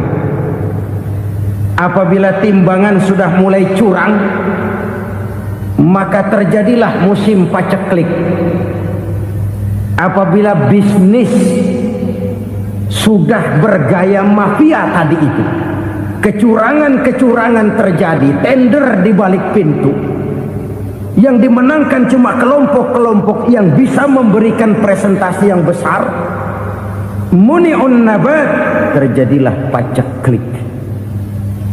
Paceklik, panen gagal, wereng ya wereng, kemarau panjang it's okay, air sulit iya, tetapi kan semua itu ada yang ngatur. Kemarau ada yang ngatur, belalang itu ada yang ngatur, air itu juga ada yang ngatur. Yang ngatur itu yang serba maha. Kalau ia murka melihat kecurangan timbangan, Allah itu kalau murka kan gampang saja, tinggal komandoin balang, lang, hancurin tuh sawah. Konvoy belalang, konvoy. Allah tinggal ngutik. Angin El Nino mampir lo ke Indonesia, hujan nggak turun-turun, kemarau panjang. Jadi kalau musim kemarau kan namanya anginnya El Nino. Kalau musim hujan anginnya namanya La Nina. Cakep namanya, kejem orangnya. Saudara lihat Cina sekarang sedang kena La Nina, banjir besar, ribuan orang meninggal. Dia mah ribuan mati kagak berasa, rakyatnya miliaran. Bangladesh lagi ngalami La Nina, India lagi ngalami La Nina. Angin, hujan, kemarau, belalang itu kan ada yang ngendaliin. Kuncinya bukan di belalangnya, kuncinya bukan di peredaran matahari berputar, kuncinya di atas yang mengatur semua itu. Kalau timbangan sudah mulai curang, pengusaha sudah nggak mau jujur, apa enggak bikin perut jadi mual. Begitu rakyat antri sembako pingsan nggak dapat beras, sementara beras ditumpuk-tumpuk sampai membusuk. Kemana hati nuraninya? Kemana akal pikirannya? Kemana mereka yang berbuat atas nama rakyat tapi melihat rakyat susah tidak tergerak hatinya? Apabila timbangan sudah mulai dicurangi, bisnis sudah mulai melenceng, maka terjadilah paceklik. Sebuah negara yang berhasil dalam swasembada pangan, lalu sekarang menjadi negara yang rakyatnya antri untuk memperoleh kebutuhan pangan. Saudara-saudara kaum muslimin rahimakumullah, ini intinya adalah kecurangan. Kalau kecurangan sudah terjadi di mana-mana, dan ini milik siapa saja, bukan soal tempat, bukan soal jabatan, soal manusianya, SDM-nya. Kecurangan tidak cuma terjadi di kantor, di masjid bisa terjadi kecurangan. Korupsi tidak hanya bisa terjadi di kantor, di madrasah bisa ada korupsi. Faktor manusianya, ini soal SDM. Kecurangan yang besar tentu besar lagi kerugiannya. Kecurangan yang kecil, kecurangan sehari-hari, pedagang-pedagang kecil ngurangi timbangan, barang yang buruk dikatakan baik, yang baik dikatakan buruk, itu merugikan perorangan. Kecurangan yang besar merugikan bangsa dalam bentuk total, dalam bentuk seutuhnya. Nah, kecurangan-kecurangan seperti ini rakyat kan lihat, rakyat kan tahu, dan itu kembali terakumulasi di sini, pegel.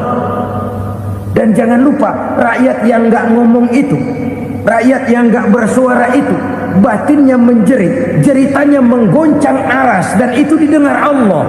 Yadullah fauqal jamaah, kata Nabi, tangan Tuhan di atas orang banyak. Jeritan hati rakyat menggoncang aras. Rakyat yang terlalu banyak dizolim, rakyat yang terlalu banyak dirugikan, ya rakyat yang terlalu banyak diatasnamakan, menjerit batinnya, menggoncang aras, dan Allah bisa menggerakkan apa saja untuk membuat satu situasi. Allah bisa menggerakkan apa saja untuk membuat satu situasi. Saudara-saudara kaum muslimin rahimakumullah, ini faktor yang ketiga, timbulnya kecurangan. Faktor yang keempat maksud saya. Yang kelima, penyebab timbulnya bencana menurut baginda Nabi, wala muni'uz zakat wala muni'uz zakat illa hubbisa anhumul qatru. Apabila zakat enggan dibayar, maka tercegahlah qatrun. Qatrun ini kalau bahasa kita sembako. Maka tercegahlah kebutuhan-kebutuhan yang kita perlukan. Ini kita tidak meragukan bahwa yang kita tuju adalah masyarakat yang adil dalam kemakmuran dan makmur dalam keadilan. Nah, antara kemakmuran dan keadilan ini memang sering tidak bisa berjalan seiring. Pada saat kemakmuran kita kejar, ekonomi kita pacu, ada nilai-nilai keadilan yang tertinggal. Pada saat nilai keadilan kita tegakkan benar-benar, ada unsur-unsur kemakmuran yang terabaikan. Oke, kita bisa mengatakan kasus. Oke, kita bisa mengatakan itu sebagian kecil. Tapi kalau sebagian kecil, lama-lama kan jadi sebagian besar. Oke, kita mengejar kemakmuran. Pertanyaannya, kemakmuran untuk siapa? Oke, kita berikan kelompok tertentu kue yang besar dengan harapan nanti dia bagiin kuenya kepada yang kecil-kecil. Tapi kenyataan, mereka yang dapat kue besar akhirnya malah lupa diri dan lupa daratan. Mau makin besar, mau makin besar, mau makin besar, malah memeras yang kecil-kecil ini. Sekarang kan yang kecil modali yang besar. Ramai-ramai buka bank, ternyata kamuflase. Uang banknya untuk kredit perusahaannya sendiri. Nasabahnya rakyat kecil. Artinya apa? Rakyat kecil disuruh modalin orang yang udah gede. Ini karena sambar geledek urusan.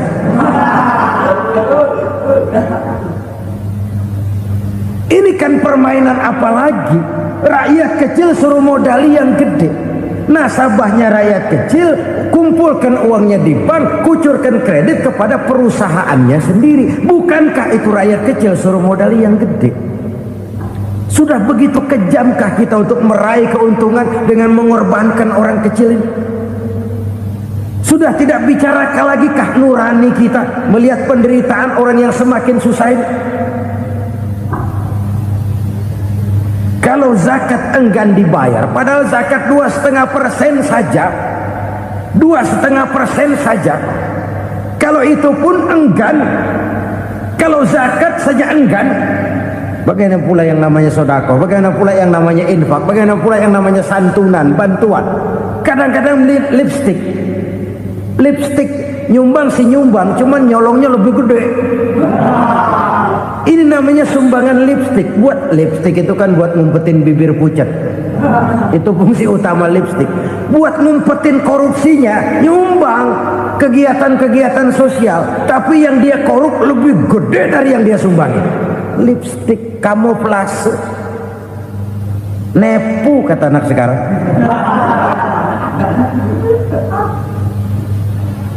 Saudara-saudara kaum muslimin rahimakumullah, Demikian berat kewajiban zakat ini sampai di zaman Sayyidina Abu Bakar pernah keluar komando perangi orang yang enggan membayar zakat. Perangi.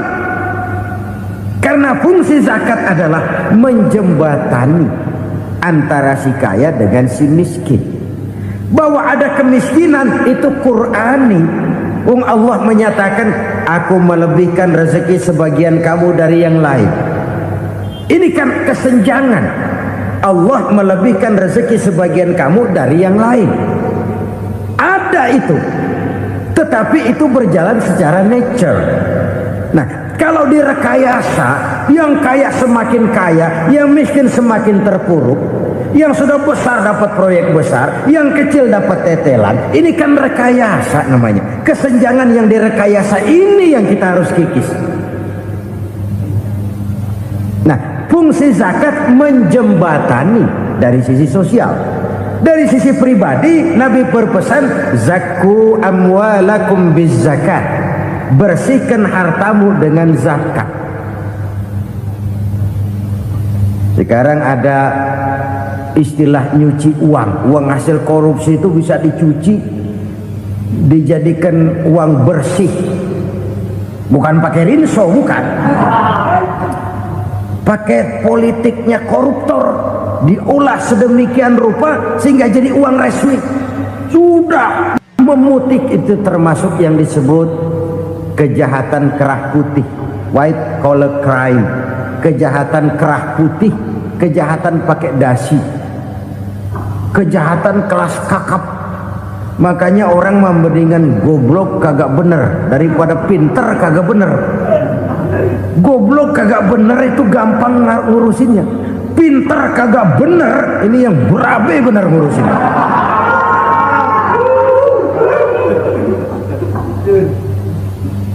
Kita bukan cuma perlu orang pinter kok di zaman sekarang. Kita perlu orang-orang benar yang punya komitmen, yang sesuai kata dan perbuatan, yang bisa merasakan apa yang dirasakan oleh rakyat, yang punya sense of politik yang tinggi, yang peka, yang penuh keterbukaan, yang punya wawasan dan pandangan jauh ke depan. Dari sisi pribadi, zakat itu membersihkan harta kita. Ya, dia tercampur dengan yang subuhat, dia bahkan mungkin tercampur dengan sedikit-sedikit yang haram. Itu zakku amwalakum biz zakat. Bersihkan hartamu dengan zakat itu. Pada sisi sosial ia menjembatani, pada sisi pribadi ia membersihkan harta kita. Karena itu kalau kita minta berdoa minta rezeki, syarat rezeki itu halalan thayyiban wasi'an. Nggak pernah kurang dari 3 itu. Halal, bagus, banyak. Halal, bagus, tapi sedikit, susah ngaturnya. Halal, banyak, tapi kurang bagus. Buat apaan? Bagus, banyak, tapi haram. Enggak ada artinya. Sebab kata Imamul Ghazali, kalau kau terlalu suka memakan makanan yang haram, dikunyah masuk ke dalam perut besar, digiling oleh perut besar, menghasilkan energi, menggerakkan sel-sel pembuluh saraf, kau juga akan cenderung berpikir yang haram. Kalau sudah cenderung berpikir yang haram, perbuatan pun akan mengarah kepada perbuatan-perbuatan yang haram. Dulu waktu kelompok Jimbaran 200 konglomerat Indonesia kumpul dihimbau supaya sekian persen kasih pengusaha-pengusaha lemah. Itu kan cuma sekedar belas kasihan, tidak banyak menolong keadaan. Dan bukan itu yang diperlukan pengusaha-pengusaha kecil. Yang diperlukan adalah berikan kami kesempatan seperti mereka dapat kesempatan. Berikan kami peluang seperti mereka juga dikasih peluang.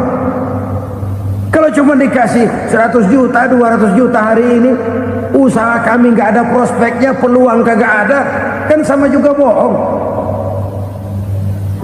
Diceburin ke kali, disuruh berenang, tangan diikat, mendingan mampusin ketahuan.